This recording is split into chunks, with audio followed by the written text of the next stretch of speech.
আসসালামু আলাইকুম রহমতুল্লাহি ওবারাকাতু। আপনারা যে ভিডিওটা দেখতেছেন অবশ্যই ধৈর্য সহলে দেখবেন। আপনারা ভিডিওটা ধাক্কা দিবেন না। আমি ভিডিওটার মাঝে একটা গুরুত্বপূর্ণ কথা তুলে ধরছি, যা কথাগুলো হচ্ছে মুসলমান কেন বেদিনের হাতে নিয়ে বেদিন হয়ে যাচ্ছে। মুসলমানরা মুসলমান হবে, অবশ্যই মুসলমান আল্লাহর পাকের প্রিয় বন্ধু, আল্লাহ পাকের উম্মত।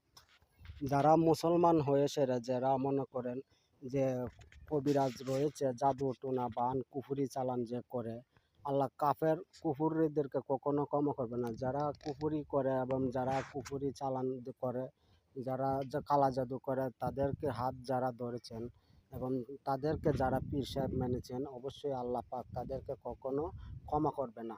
তারা মৃত্যুর পরও তাদেরকে আল্লাহ কোনো সাহায্য পাবে না।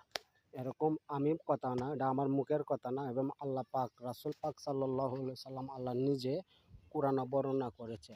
আল্লাহ যে ব্যক্তি কুফরি করবে, যে ব্যক্তি জাদু টোনা পান করবে, সেই ব্যক্তিকে আল্লাহ কখনো তাদেরকে ক্ষমা করবে না। তারা কাফের হয়ে মৃত্যুবরণ করলে তাদেরকে সাহায্য করার মতো কোনো লোক থাকবে না।